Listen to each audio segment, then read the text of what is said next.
Do you feel the vibes?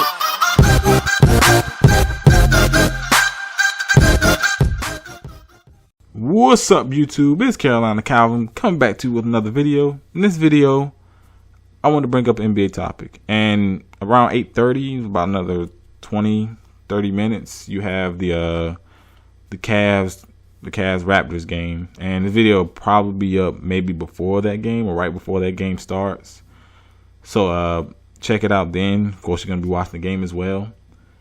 But this topic, I wanted to, let's just call it hard fouls versus cheap shots. And, just being on social media, you always see, if someone actually when they talk about fouls, people say hard fouls aren't part of the game. And a lot of people will compare it directly to cheap shots. Now, cheap shots are hard fouls, but it's, here's the difference. A hard foul could be, it could be a good hard foul trying to keep someone from scoring, not trying to injure them, because that's what a cheap shot is.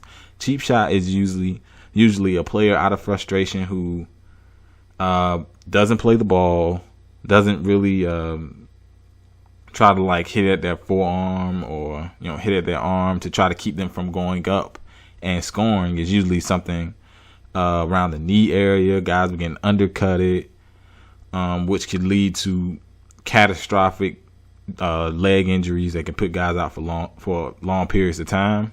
Or it could be around the head, neck area. See, those fouls aren't part of the game. But I think hard fouls are like, as I mentioned, hitting the guy's arms, hitting their wrists, or just keeping them from going up with the ball. I've seen guys get hugged, especially when it comes to big men. I remember with Shaq, teams did that a lot instead of giving up a dunk. And it's more effective with big men. Would you rather give up a dunk or force him to make two shots? Or, of course, of a 3-point play, which it doesn't matter if he misses or not, he still got the two. So it's more effective with big men because of their lower percentage shooting at the free throw line. You're essentially playing in percentages. You would rather give up the 2 free throws, which, there's a chance he'll make one, but the likelihood of him making both is very low. And, guys like DeAndre Jordan, guys like Dwight Howard, guys like Andre Drummond, these guys, instead of giving up something close to the basket, you foul them, you send them to the free throw line, and if they make both of them, you're fine. You're playing the percentages, and a lot of times they're going to miss one or miss both. So I think that is the difference between the two. You look at guys like, let's look at some perimeter players, guys like Dwayne Wade, guys like LeBron. These guys in the open court, coming to the basket full steam. You got to foul these guys hard, or they're gonna finish through contact. Especially a guy like LeBron. Now, there are times when you foul them hard and they still finish through it, but like I said, these guys are better free throw shooters, obviously, than a big man.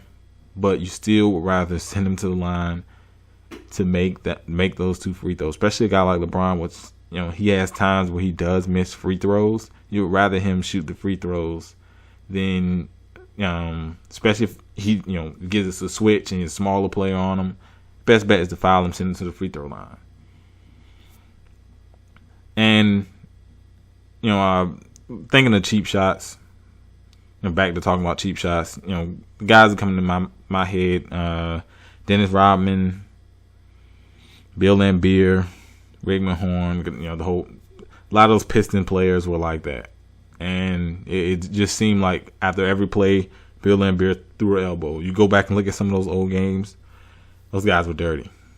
Those guys, cheap shots, a lot of times it wasn't really part of the game. They weren't trying to just keep someone from scoring. They were trying to put guys out of games. And you saw times where they'll foul someone. It'll be a bunch of guys standing around them, and they'll foul one person to foul them, and other guys will hit them. So they found little tactics to get away with. A lot of that crap they wouldn't get away with now. Flagrant fouls have been thrown out of the game, and that brought me to another thing. The way flagrant fouls are called, they still don't really know how to interpret it. A lot of times it could be a good hard foul, but because of these guys moving so fast, and that particular situation, it could look a lot worse than what it was. You grab a guy and he falls on the ground. It looks really bad, but the guy's going so fast, and it's just a hard foul. So, that's why they go back and look at it, and even still, a lot of times they go flagrant foul. Not so much in the playoffs, but you see it in the regular season. And I don't know. I don't think that's something they'll ever get right with just the way the speed of the game. It's kind of like the NFL with all the defenseless receiver crap and all that. It's similar to that. It's very difficult to interpret because of the game's speed. But like I said, good fouls, good hard fouls, are part of the game. It happens definitely more in the playoffs as the refs let them get away with a little bit more. But cheap shots are not a part of the game. Going around neck, head area, going around the knees with the intention to hurt players, to put them out. I remember Charles Barkley, I believe this was during the Cavs-Hawks series. And the Cavs made 25 free throws that completely destroyed him. And he was like, you got to take him out. I don't agree with that. But I thought the Hawks should have committed some harder fouls. Just, and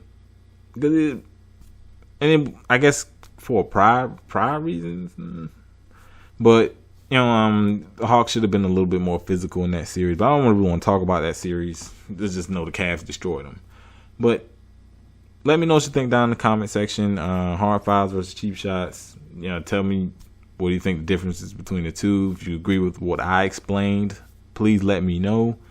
Like this video, hit the thumbs up button, subscribe. Thanks for watching.